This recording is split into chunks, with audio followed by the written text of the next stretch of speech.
Hi, everyone. Welcome to this moment and the Diamond Mothering, presented by Caroline and Lisa.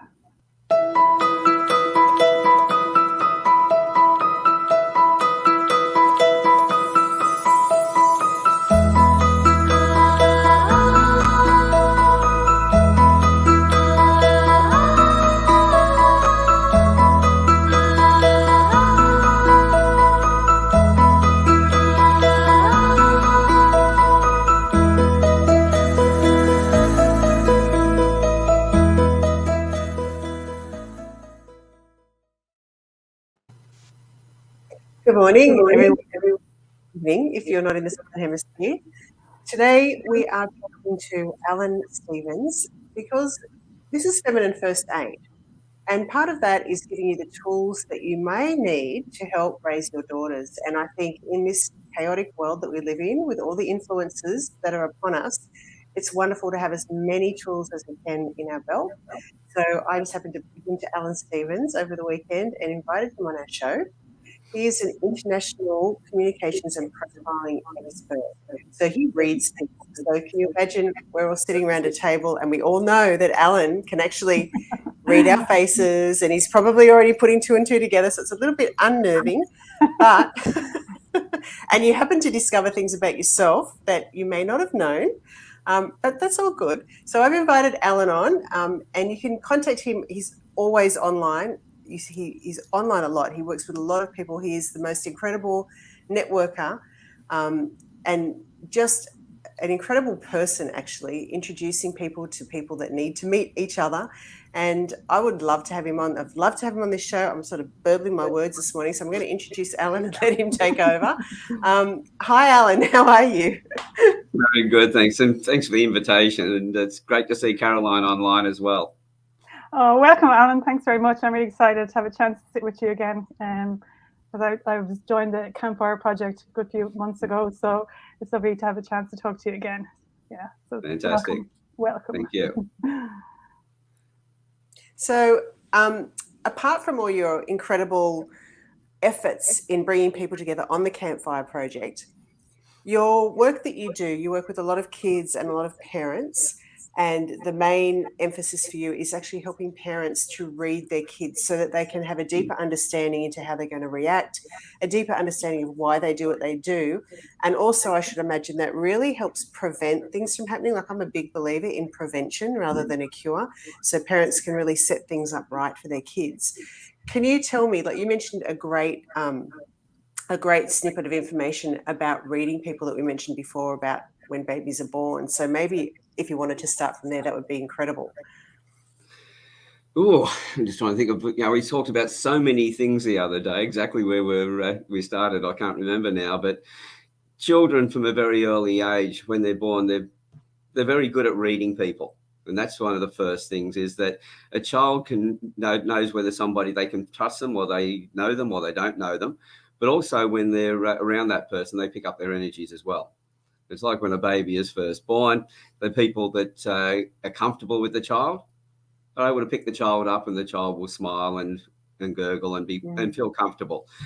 So dad comes along and picks the child up, and dad's nervous, and especially if he's a big guy and he's strong and everything else, he's worried about breaking the baby. How do I hold it? And the baby cries.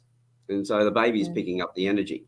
So our children are really great at reading us on all levels, not only because when they're younger and they can't see us very well, they're picking the energy up, and that's what they're smiling at. As they start to get their sight, then they're looking at the facial features and recognizing who's who, and then they're recognizing your expressions and your energy as to how you are at the time as well, because we need to be able to know, do we know somebody? Is that person somebody that we trust or we don't trust? And at the same time, what's their energy level at the moment? Are they happy or are they sad? So if it's somebody that we know, that we've been told is not somebody we should be around, and they're looking angry, we want to get away from them pretty quickly. And we need to have that. As you know yourself, if it's a friend and that who's looking angry, we might want to find out why they're angry. So instead of moving away from them, we come to them. So every person, when they're first born, except for a very small group of children who have particular conditions, who find it difficult to read faces, we're all expert readers. Every child is a face profiler. But as we get older, We take on sports, and we start playing sports. We go to school. We're getting involved in all these other things. But it's like any muscle. If we don't work it, it atrophies. And so, it's almost like a conscious awareness, though, isn't it? Too, like it is a conscious thing. Like you're conscious that this is happening, and like you said, when kids get involved in sports and all that, it's sort of like all of that shuts down because they're busy doing stuff, and then they lose that connection of conscious awareness. That's it. So we take in 2 million bits of information every second, but we process about 134 bits. It's a tiny fraction of what we focus on. And so if our attention is taken somewhere else, then a particular skill over here gets put aside. And if we don't work it, it's just going to slowly disappear. But it doesn't disappear completely, because how many times have you've been listening to somebody and everything they've said sounded fine, but you just had that gut feeling something wasn't right. You picked up the non-verbals. Or you could have, although I remind you of somebody who's done the wrong thing by you in the past. So it can be one of those two things. If it's somebody who's done the wrong thing by you in the past, we then respond the same as we did the first person who did the wrong thing by us. And we then create a self-fulfilling prophecy, because just because people look similar to each other doesn't mean their character is anything alike. Two people look very much the same. They'll process information in the same manner, but what they're thinking about will be completely different. And so, but at the same time, if we picked up the non-verbals, then we know that something's wrong, because in communication, they talk about the words, the body language, and the tone of voice. The words are worth 7%. Now, by the way, people get all uptight about this, and they go, but words are worth more in the conversation. Well, words are equally important to the conversation as body language and tone of voice. But the amount of information that's in the words themselves is minimal. And so if we focus on the words, then unconsciously we're focusing on the non-verbals, and we're picking up that stuff. And if we pick that up and something's not right there, then we've read that person. But we go, was I right or was I wrong? What I do is teach people what they knew as a young child. I'm nothing more than really a personal trainer that helps you rebuild those muscles that you've let go over a period of time. And we're back to being able to read people very effectively. Yeah, and is it about it like a concentrated observation? Is that what it's about? When I suppose there's some children are very quiet and they'll just watch everything, and be very keen eye, and then they kind of sometimes you can carry that on through life and it becomes a trait. But I think is it like the micro expressions that people are picking up on, or is it? I know it's energetic as well, but it's just those tiny little twitches in the face. It's a combination of everything, because we think about it. Well, even your facial features, and the facial features are where it all starts, because that's how we recognize somebody. But what people don't realize is we say that you can't read a book by its cover. Well, yes, you can, because what we're looking at is the facial features, and we develop our facial features through the expressions that we pull when we're concentrating and thinking. So when I do this all the time, and I get these little ridges coming up here and the little lines through here, this is the way I think I concentrate. The thing's got to be exactly right and everything else, and I'm looking for the detail. So I then, by doing that over and over again, I'm building the muscle. It's like doing bicep curls. You build your biceps. If you don't do tricep extensions, you're not going to build your triceps. And so you look at anybody's body shape, whether they work out or not. Well, you look at someone's face, you got their personality immediately, not their character, not what they're thinking, but how they're thinking. And so there's no judgment in this. Then we're taking the judgmental side of reading somebody out of the equation. We're actually seeing what they've presented to us. So your facial features tell you that. The moment I see your face, whether it be a photograph or you've just walked around the corner, I've got your personality in that instance. The traits that stand out the most are the major ones. And then I can read the first 7 or 8 traits that I can see. I've got your personality. I know how you like to be spoken to. I know how you like to process information. I know how you like to be treated. And then once I've got that, when I'm talking to you, that's when I use the body language and the expressions to give me confirmation. Have I read you right? Is there something going on emotionally? And yes, are you telling me the truth?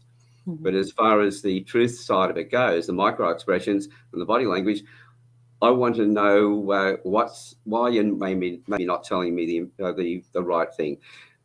I use it as a truth seeker, not as a lie detector. And so this way I can get closer to somebody, because everybody lies. Every time we go to a party, there's the embellishment of stories and everything else. Well, they're lies. But what's the intent behind the lie? Is it to fit in, or is it to manipulate and control other people? And so, I know that people like the police, the border control, and all those organisations, they're using it as a lie detector because they're going to keep everybody else safe. When I'm talking to somebody, I realise something's going on, then I understand their situation more, and then I can help them. And so that's why I use it as a truth seeker as opposed to a lie detector. Okay, so why don't you just do a bit of an example on Carolyn or I? Give us a few. Wow. Have a look at our faces and sort of give us a little bit of a heads up on them. Well, Carolyn likes to get the big picture first, the overview of the information. So if you've got somebody who's analytical, how many times, Carolyn, have you found people, they just started talking to you and they just give you far too much information? You've already worked out, you made your decision. If they're selling to you, they've not only sold to you, but now they've sold themselves out the back door as well. So much information. Yeah. And I can see this one is in the exposure of the eyelids themselves. When there's an epithelial fold, and some people you don't see it at all. There's no actual, where the eyelid is itself, there's no fold of skin anywhere near it. So the person is where it's away, there's a line above it, or there's the eyelid doesn't go underneath the fold. That's somebody who just wants the overview. So if I know I was talking to you, I'd be saying, Caroline, look, there's a lot of information here. But what I'm going to do is I'm just going to give you the overview, and then you can ask all the questions you want to ask. But if there's something there that I think you need to know but you haven't asked, is it all right if I tell you that then? And what I'm getting, look at the nodding of the head. Now, I'm getting the agreement already, because now you know that we're going to have a conversation. I'm not going to be talking at you. Yeah. And I'd give you the overview, let you ask the questions, and then I go, well, remember, Caroline, I said there might be something there that you need to know that you may not have asked. That boring stuff we're there now. Is that okay? And yeah, I usually get the smile, a bit of a grin, and away I go. I know that both of you, it's some people are very expressive, and because by the way, every trait has an upside and every trait has a downside. The higher the upside, the more noticeable the downside. The downside comes out when we're stressed. So somebody who is very expressive and puts a lot of, they're natural performers. It's what I call dramatic appreciation. When they're stressed, they will come across to somebody who's got the opposite trait, not to somebody else who's got a trait similar to them, but someone with the opposite trait, they'll come across as a drama queen, because the energy is up and down all the time. It's far too much. All three of us, it's all about aesthetic appreciation. It's how it feels inside. And so I know that if you're working on something, the last thing I'd do is come over to either of you and say, hey, what's going on? And keep asking you, is there anything to do with me and all the rest, and asking you questions. You both just withdraw into your cave. So, and this is where this one trait is usually a problem between couples. When one party's got the dramatic appreciation, the other one's got the aesthetic appreciation, there's a mismatch in their communication. So if you've got somebody who's got the dramatic appreciation, they need to know what's going on. The person who's got the aesthetic appreciation just wants to be left alone to fix the problem. And while somebody's asking questions, they withdraw, and that person keeps chasing them. They keep withdrawing. And all of a sudden, now you've got a relationship issue. Yeah. I had doing a workshop last April in Melbourne, and there was a couple of dentists. It was a workshop for dentists on reading faces. And a couple brought their young child with him, and he was probably about 2.5 years old. And they wanted me to read his face. So I got them to come out the front, and I read him and told each of them how to change the way they like to be spoken to, which was different to each other, to match the way he needed to be spoken to. And once they got that, then I looked at both of them and I went, I guarantee that this is going on in your relationship. And they went, yes, this is what I was just talking about, the mismatch in the way they're communicating. And I said to him, to her, first of all, I said, does he just withdraw and you want to know what's going on, and he doesn't tell you, and he pulls back? And she said, yes. And I said, right, you've only got 2 questions and a statement to make. First question is, because he's got aesthetic appreciation, is there anything does this got anything to do with me? If the answer is no, is there anything I can help you with? If the answer is no to that, then it's statement time. And that is, okay, I know you need to work on this on your own, but I'm going to leave you to do that. But because I worry and I want to know what's going on, I'm here for you. Can you come back and talk to me as soon as you got it sorted? And I said, "New step back and leave it." Should have seen the smile on his face. He thought, "That sounds good." I like that. So then I thought, right, I'd like the smile on his face at that point. I said, "Right, mate, it's now your turn." And I said, "Right." She gets upset, and you start to pull back because it gets too much energy and everything else. And he said, "Yes." And I said, "Right, you've only got one question to ask. Is this something you want me to fix, or do you just want me to listen?" And I said, if she wants you to fix it, there's one of two things. Either you have the ability, you are the fixer, and this is something she thinks you can fix, or you screwed up in the first place and she wants you to fix that. The other thing is, if she says no, she just wants you to listen. I said, "Do you love your wife?" He said, "Yes." And I said, "Okay, it's not anything to do with you. She's already told you it's just something that she wants you to listen. Just hold a space and listen to her. Don't take the energy on, because for an aesthetic appreciation, that is far too much." So I said, don't take the energy on, but just hold her space.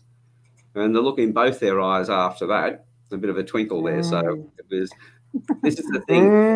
The more we can talk to someone's personality traits, it's like both of you have got the adventurous trait. So willing to try new things. The workshop I did a couple of weekends ago, there was a couple there who got a long distance relationship. One's in Sydney and one's in Brisbane, and they were both in Sydney for this workshop.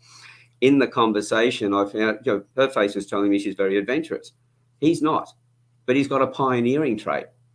So where she wants to go out and go to different places, and he just wants to stay home because he hasn't seen her, so he just wants to stay home with her.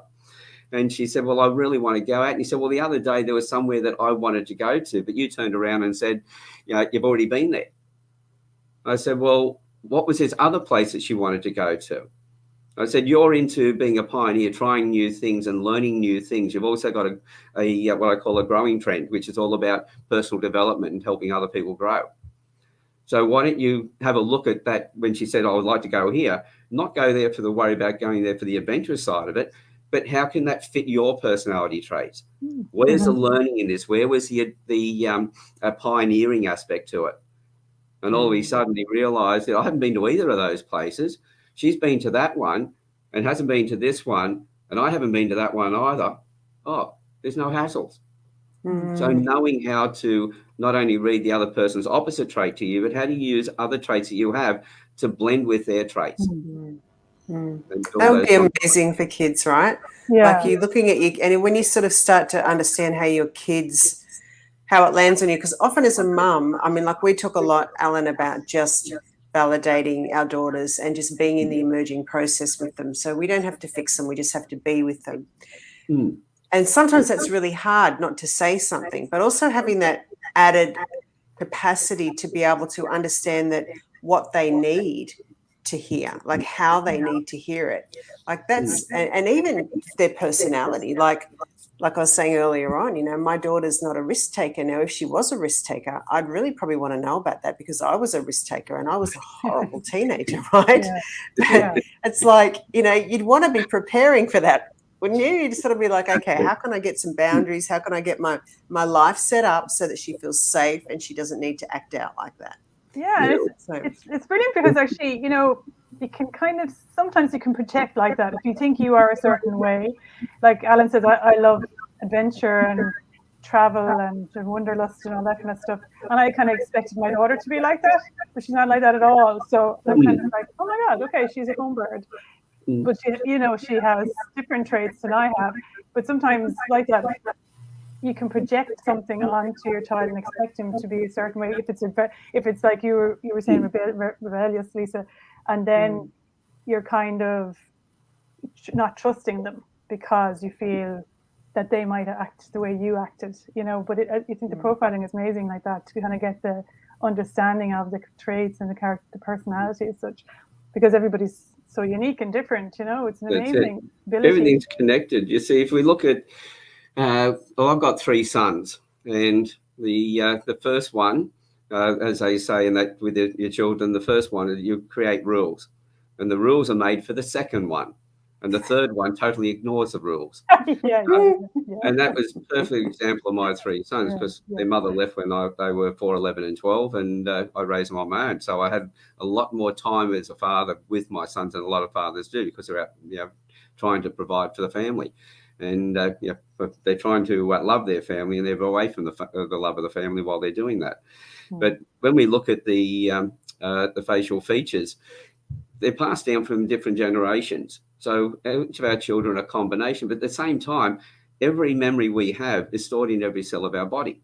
So at the time of conception, the memories are already in the cells, so that when a child is first born, there's a number of traits we can already pick up, but also things like, you might be adventurous, but your partner may not have been. And that his trait might be more major in the child than yours. The next child you have, it could be the other way around. Again, it all depends on because everything's connected. This is what people don't realize. I've been involved in that many different modalities. I've worked with sound therapies, color therapies. I'm a massage therapist, aromatherapist. I was a Reiki master. All these different areas I've worked in, and every one of them have been an extra tool that I put in the toolkit. And every time I work with somebody, I'm using different tools, because everybody is different. There are no two people on the planet who are the same.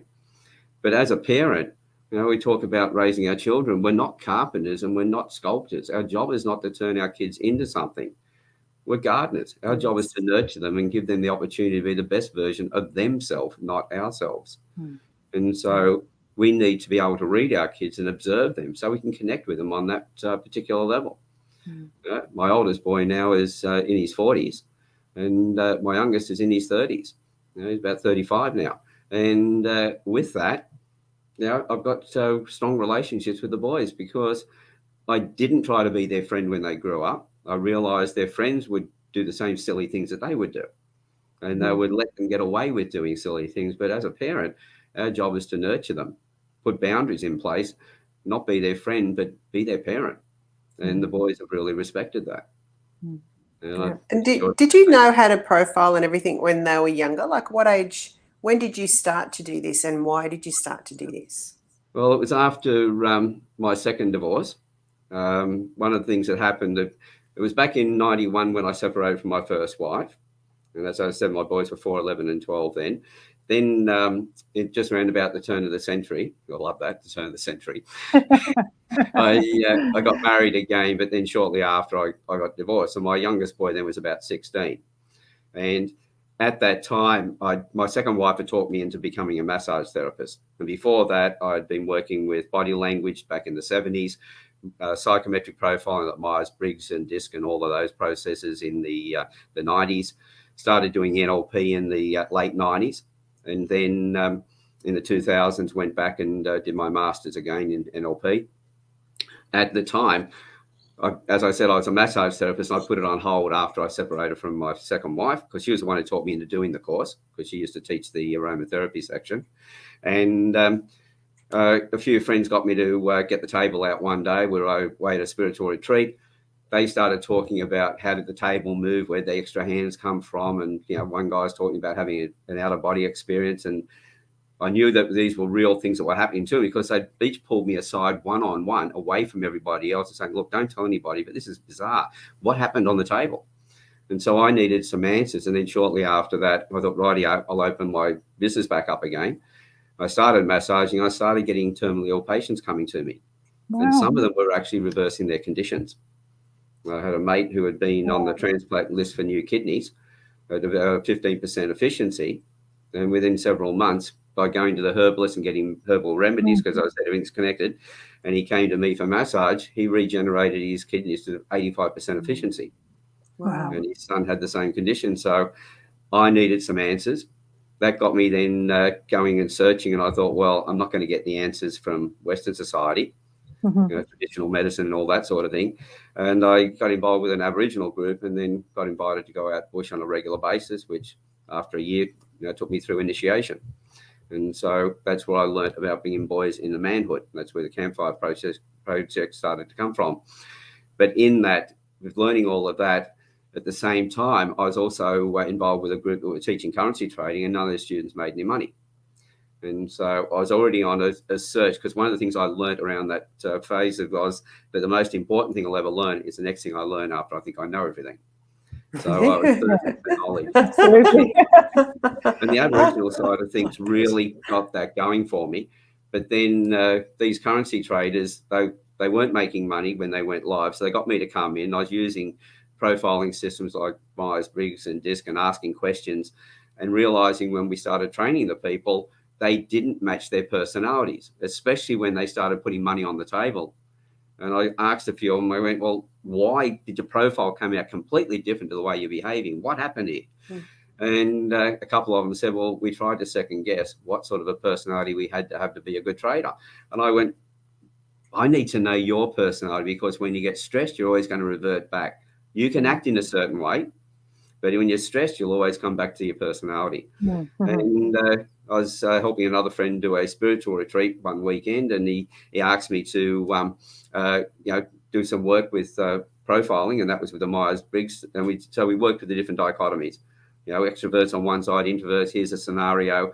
How would you handle this? And bring them back together, break them into their other dichotomies.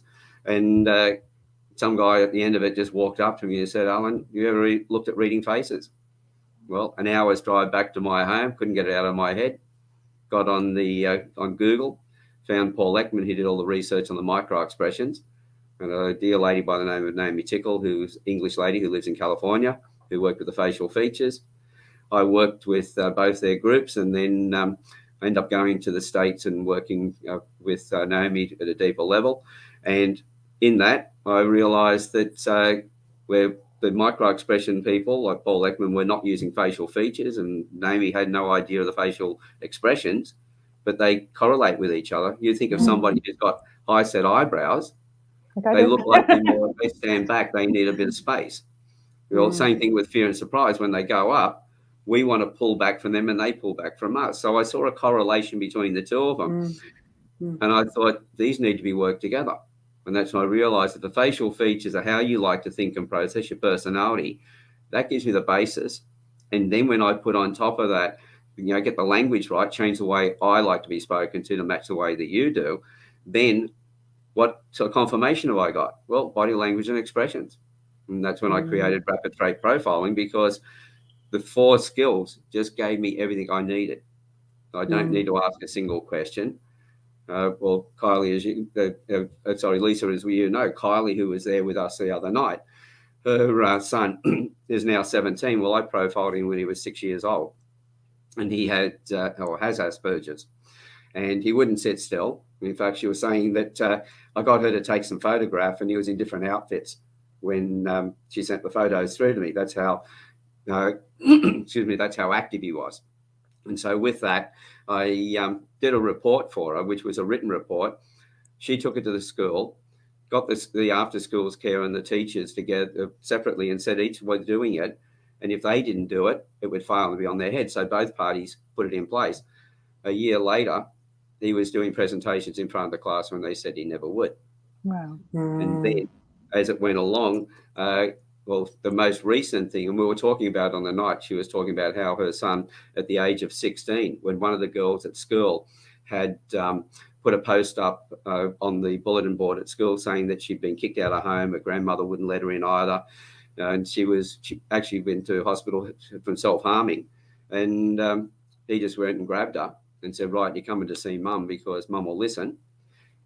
Kylie got involved, helped her get back in with her mother and everything else, got the right care and all the rest.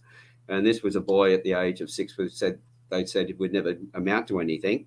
And at the age of 16, he's the only one at the school out of all the parents, the other kids, the principals, the school teachers who actually did something. So by understanding him, there's a lot of things in this, because understanding him, they were able to reduce his medication over time. He was back in the regular part of the school. The relationships were stronger. She's had conversations with him since then that were at a more mature level than they would have been if he'd been doped up all that time. And all of that, it's proven that if you're able to read somebody, get their facial features, understand their personality, talk to them in the way that they need to be spoken to, you change their life. But the other thing is is you change your own, because the relationship you have with them is completely different. Yeah. And this is the Wow. thing, everybody's a winner in this. Mm. And then she went on to tell us a few more stories about what he's doing at the age of 17. Yeah, it's amazing. Talk about entrepreneur that he never would have been if Yeah. it'd been It's amazing. It's amazing. To me, I hear you he's saying that, and it just feels like it's just a way of unlocking their potential, people's potential, especially children. Like, it's very exciting for children, because you think of like our age, you know, trying to go back and do all that kind of uncovering ourselves and stuff. But if you can kind of get to children and get to kind of the communication skills, you know, and to understand them on a deeper level, I think that is amazing. I love that idea. You know, it's just so, it just unlocks so much more creativity, and we need that badly. I'm always talking about the tsunami of innovation that we need. So I'm so excited that you're actually working with children, Alan. And do you have you done more of that since COVID? Online work with kids, or is that an area that you're moving into more? Or you seem quite interested and passionate about working with children. Yeah, I hear that in your voice. Yeah, well, if we look at it, the children are our future, and every generation is a product of the previous generation. So if we complain about, you know, millennials or anything else, hey, blame us. I know a friend of mine put a post up one day about baby boomers, the Gen X and the millennials. And as he said in there that the Gen X looked like it, you know, because he's a Gen X, the Gen X were the best generation. And I went, well, each generation is produced by the previous generation. So I'm a baby boomer. You're welcome. And then I said, and by the way, you're talking about the millennials. What did you do wrong? So it was put it back into perspective. That's responsibility, isn't it? So when we look at it, it's how we interact with others and that the impact that we have there.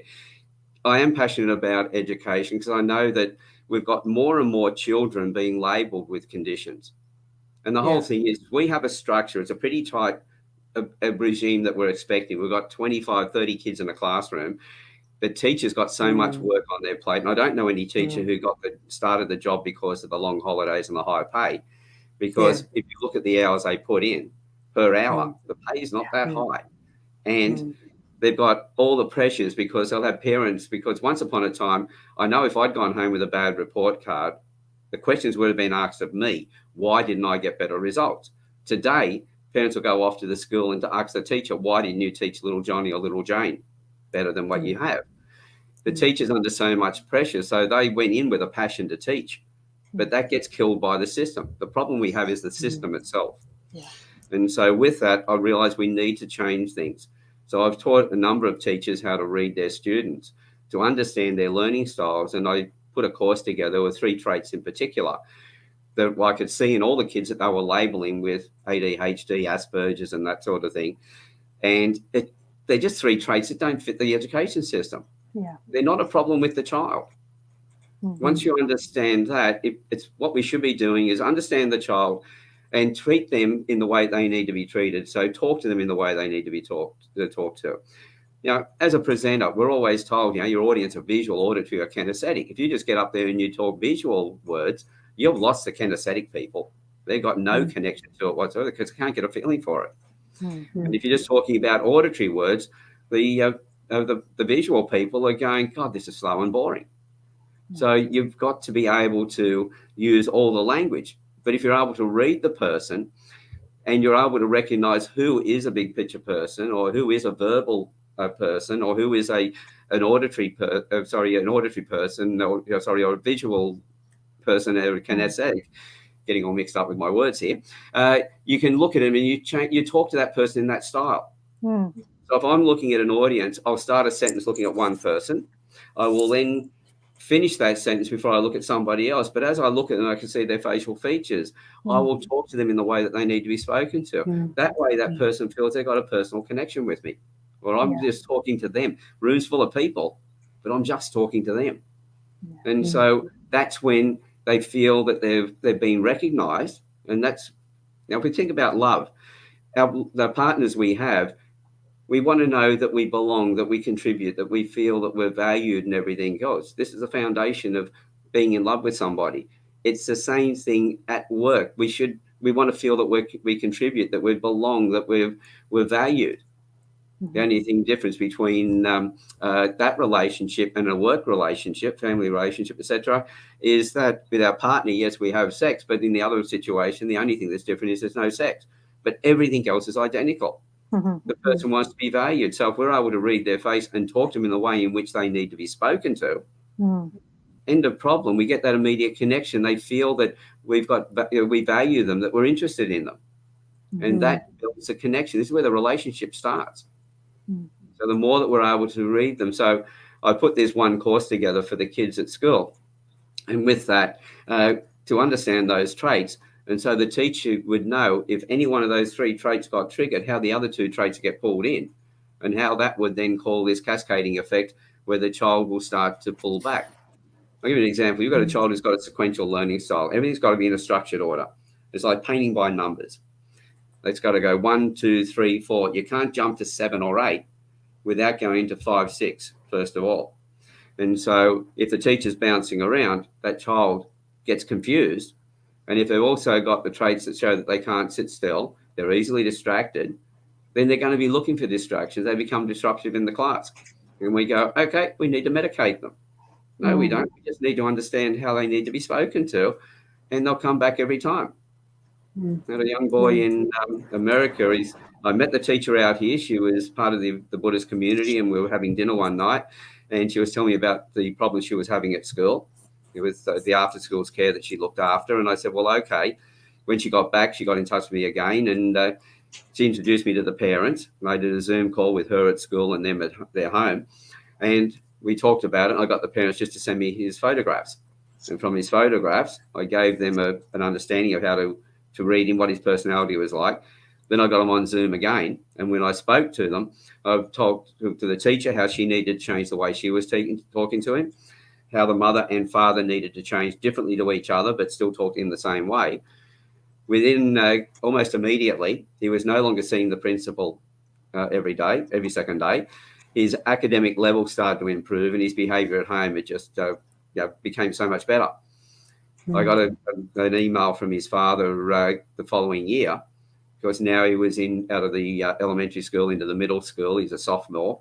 He was playing baseball, and everything had changed. His academic levels continued to go up. The relationship at home had completely changed. So it's the moment you know how to talk to somebody in the way that they need to be spoken to, you've got a connection. And at the end of the day, relationships are the foundation of everything. Without the relationships, you've got nothing. Absolutely.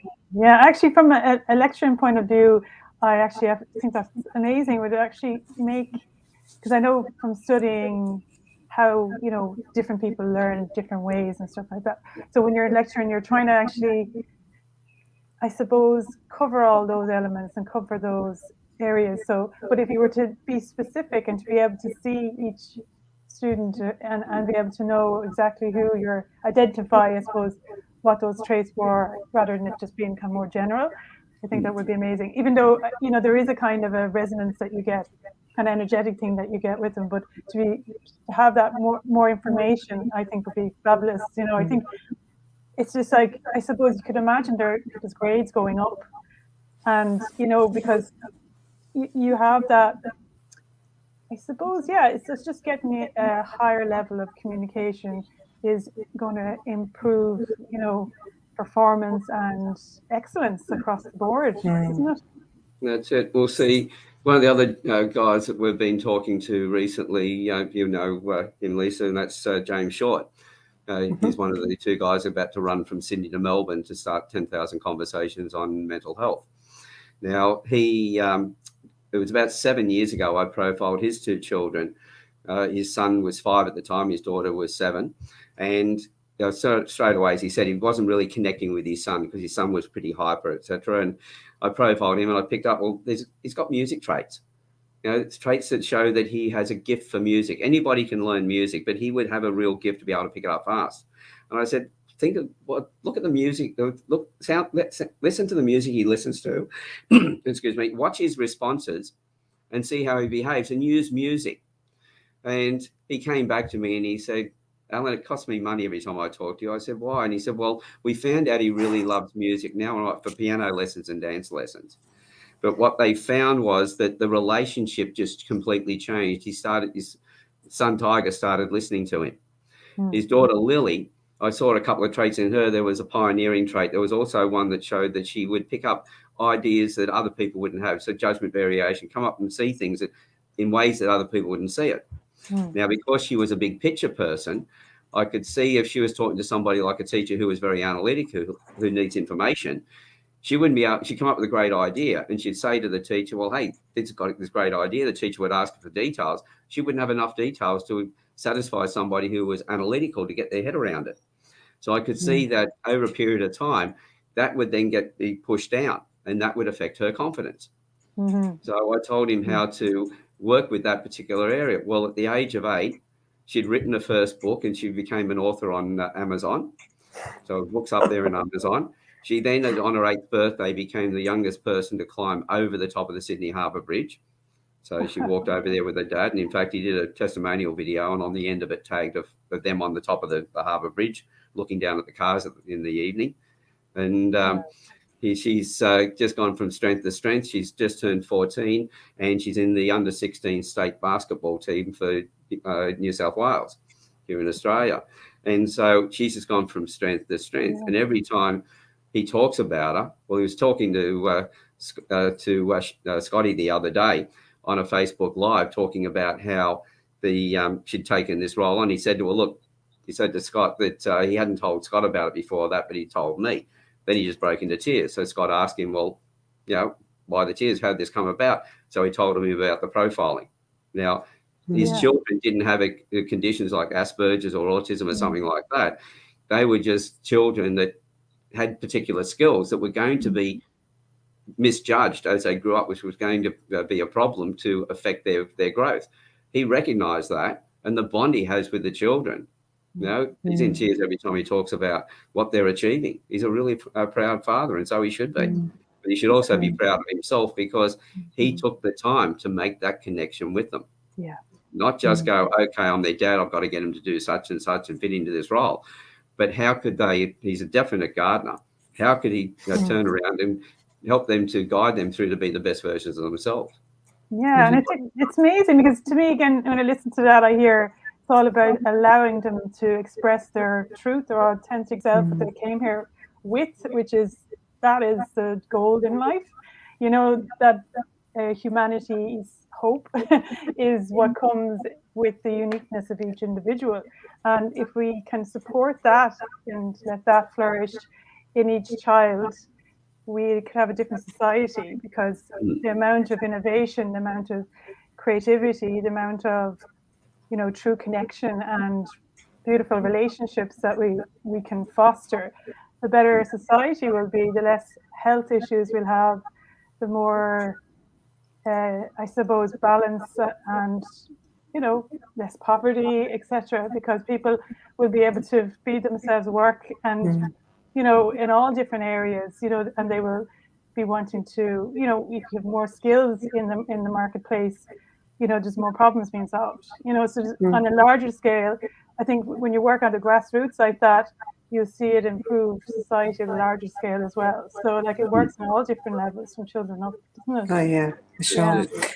I'm just I would love to ask you, Alan, in our last 15 minutes or so we've got here, or 10 minutes, can you, over your time of working with parents and children, is there anything that stands out as something that's really important to read? Like, could you give mums that are watching this right now, some really key takeaway that might help them to implement and help them to start their journey in profiling their child and starting to read their child?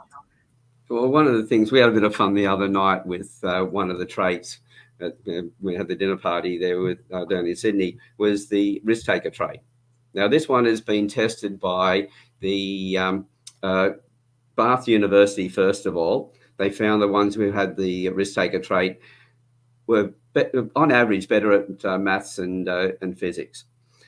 They found a lot of testosterone in that person. At the same time, Cambridge University went into the stock market in London, and they found that the people with the risk-taker trait, on average, were making 11 times more money than all the other traders. At the top of the tree, though, it was only 5 times as much. So two things come out of that very quickly is one, that if you have a particular trait, you have a gift in that area. Doesn't mean that other people can't do it. They just have to practice at it and they can become better at it themselves. But you just have a gift to go there. If you look at the hand, like, put it up like a stop sign. So the fingers not apart, but together like that. And yeah, look at Lisa's. What you're looking at here is the difference between the first finger and the third finger. And look at the length of that ring finger on Lisa. Okay, wow, yeah. That is a risk taker. Wow, Whereas you, Caroline, yours is about similar, pretty much the same length. As yours. Yeah, even. That is a calculated risk taker. When you have somebody who's the other way, the complete opposite to Lisa, you have somebody who's adverse to taking risks. Okay. So here's a scenario. And this is for everybody who's looking at their hands right now. If you've got the long ring finger and you're coming up to a set of lights and they go from green to amber, what do? And I guarantee if you got your hand up and you're looking at it, you've already done the motion, you've gone, gun it. Put the foot to the metal. That's me. Whereas the person who's got the really short ring finger like that, they will even hesitate in giving you the answer, but they're the ones who are more likely to stop at the lights. I was doing a workshop up at Hamilton Island for a bunch of mortgage brokers, and the woman down the front had the short ring finger, and she goes, when I asked that question, she says, "Oh, I stop." A woman at the back of the room goes, "And I'm behind you blasting my horn." And everyone turned around and looked at her, and she's got this long ring finger, and she's wagging it like this. So what do we do then if we discover our children are risk takers? Well, be aware that if you pick this trait up in a young child, long before they get to that age, because in a newborn child, you can pick up some number of traits. So I can tell you if they're going to do a music trait, what they're going to be like when they get to school. Pretty good idea of what hobbies and sports will suit them. And you'll definitely have that by the time they get to school. Before they fit their final subjects, then you'll know what careers will suit them as well. So you don't tell them what they should do, but you can guide them in the right direction. Give them the job guide and go, hey, go and check these particular jobs out and see if they match. So not giving it to them like a white page, telephone pages, you're giving it to them like a yellow book, telephone book, and saying check these particular careers out, and they can make their own decisions. So all of this stuff, information is there long before you need it. But if you've got a child who's got the risk taker trait, you know that they're going to do risky things. So you can start to educate them to think a little bit more. You can talk to them about particular scenarios that you know they're going to get into when they get older. Like with boys, we know they're going to be climbing and jumping out of trees and things like that. They're going to be racing through the bush and all the rest of it. You can start teaching them about nature and what snakes and spiders and things like that. So they start to learn. So they still will do things fast, but they'll have the knowledge before they take the action. And especially if they, by the time they're 17 and they've got their license and they're now driving a car. By understanding that, you can start to guide them through. You can start teaching them about the importance of not using their phone when they're driving and all those sort of things. So the face gives you the information that will tell you long before you need that information what you need to do. And so, but at the same time, if they've got the risk taker trait, well, a career for them later on would be trading currencies and options on the stock market.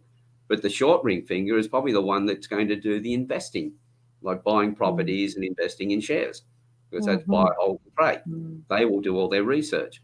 So you can start to guide them into even different activities they're doing. If they're a risk taker, you go right out, what are the rest of their traits? If they've got what I call a physical motive where they need action, and if they've got a high level of confidence, you start compounding all these traits. And my God, here's a forceful person who's just going to rush into things. And a couple of those traits I just mentioned, if people out there know Top Gear, the English car show, and Jeremy Clarkson, he has all those traits. And we see how he functions. You know, he's a bull at a gate. He's doing stupid things, affecting everybody's safety and everything else. And the company saw those, the producers saw that in him. They developed that, and then they've created a problem. But if they'd known that up front, if he was a younger fella and you knew that up front, you could guide him. He could still have those skills to move fast when he needed to, but he would have the knowledge to be able to make faster and more accurate decisions. Yeah. So the more I think there's some great, like I love the fact that I'm a risk taker, because it's meant that I've done things in my life that I never would have done. And like I've always seen it as a really positive thing, but I actually started to see how there was a side of it that I hadn't noticed. And so what you're saying is exactly true. It's like, okay, there is a downside if you're not aware of it, if you're not conscious of how it can play out, you know, and this is exactly what you're saying. And I think it's so brilliant. Like, it's so brilliant. Yeah. Well, so if you're a risk taker, if you realise that the things where you need to take a bit more time to think about are around health and your finances. Most of the things in life, you know, you don't need to worry about them. If you're somebody who's adverse to taking risks, it's great that you have that aversion to risk when it comes to your finances and your health to actually slow down and make sure you get it right. But whether you have the chicken salad or you have the salmon sandwich, you know, and sitting there and agonizing over that, well, there's so many things in your life you don't need to worry about. Just realize that what's the ramifications of making a quick decision on all these minor things. Oh, there's no real worry there. So you can then learn to be less adverse to taking risks or taking longer to make decisions. But when it comes to the really serious things, it's great to have that trait. So once you understand it, but the thing is too, it's knowing all your traits and how they impact. Because a risk taker on its own, if the person is also somebody who's got builds their confidence, like a narrow face is somebody who takes time to build their confidence. They practice and make sure they get it right. To somebody with a wide face who instantly gets things quickly or thinks they do, they'll look at the narrow faced person and think, oh, you're procrastinating, you're taking forever. But if you've got the risk taker trait, but you've also got the builds confidence, you're going to slow down a little bit. You know, with you, Lisa, I know that you've also got the physical motive. It's just give me the best way to do it, get out of the way and let me get it done. And so you're not going to waste a lot of time. If you have what I call a mental motive, somebody wants to look at all the different possibilities and work out which is the best, then that will slow it down. So you see how each trait moderates or enhances the other.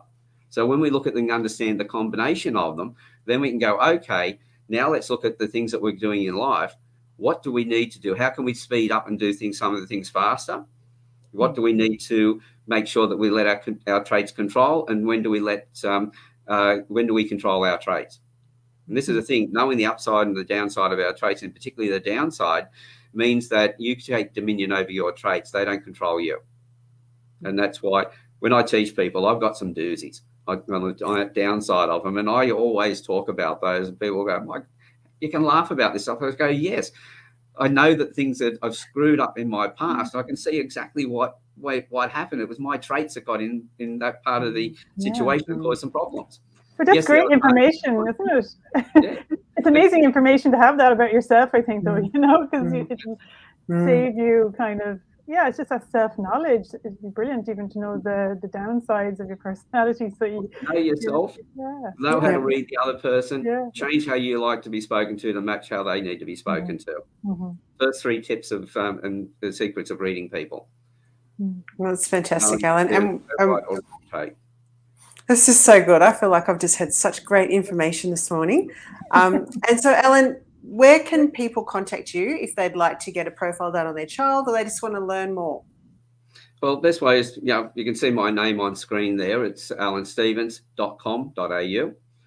They can come in there. But if they want to have a bit of a practice with this, with that website, alanstevens.com.au, put the / and write the word free, FREE. That'll take them to a free course that will look at a couple of traits that it'll talk about my other courses and show where those other courses fit in. But it'll give you a couple of traits to be able to go out and practice right away. And it'll also show you where somebody's eyes move when they're sourcing information. It's the beginning of working out whether the person's telling you the truth or not, or whether they're concealing information and how much concentration they're putting in to try and give you the right answers. So that's something I always give away to people. But if one of the things, my passion is to get my skills into the hands of more people. At the moment, my focus is to create and train my competition. The more people doing what I'm doing, the better it will be. But they've got to be doing it right. So I've got a moral obligation to train them. But for those that have got young children, this course I'd put together for school teachers and for parents. And by the way, anybody can learn this. My youngest student was my 11-year-old granddaughter at the time. She's now 13, and she's my business partner. We're putting a couple of projects together. And part of the new master manual I wrote, she's put the content into that. So we found out the other week that when I taught a room full of dentists, we found out where the academics were as smart as a 13-year-old. And so she's put kind of into that, and we're also putting together some flashcards, which will be a photograph on the front, the facial feature we're looking at, but on the back it will have the how to read the trait, what does a trait mean, and how do you talk to that person. And we're putting those together so that I'll be using those. Just imagine schools that taught that. Like you've got a school that teaches things like this. It's just like, oh, that's so brilliant. So brilliant. So what I was getting at on the course that I call the keys to understanding your child, I'll give you the link to that, and I'll give you a coupon code where anybody who wants to get it can get 50% off. Yeah. As I said, my passion is to get more people looking at this, more people doing it. Yeah. Because like the Campfire Project, by bringing men and women together, having conversations, we're creating something that's going global, and it's changing lives. And so the course is online. So will mothers just email you for that link? What I'll do is I'll put it in here. So if everyone, after you've seen this, come back later on today and have a look. I'll give you the link to the course. Yeah, all right, and I'll stick it in there. Code, and they can jump in and get it. Yeah, all right, that's awesome. That's amazing. Alan, thank you so much. Oh, you're welcome. It's just fantastic that you've jumped on and shared. Like, I just feel they've just shared so much with us. It's just fantastic. Really, really appreciate your time. No, well, thank you very much, and thanks for the opportunity. As I said, if I'm able to help other people, as I say, what you do for yourself dies with you, but what you do for others and for the community isn't always will be eternal. And that's fantastic. That's what we're here for, to help each other. Amazing. Thanks, Alan, so much for your commitment to children and during this time as well. I think it's fantastic. And anybody who's interested in what he has to say, please do avail of the offer that he's given there. It's an amazing opportunity for everybody. So please do take action on that, please. Thanks so much, Alan. Thanks, Ellen. Thank you, everybody, for listening. Yep. Thanks, everybody. Bye. Thanks. Bye.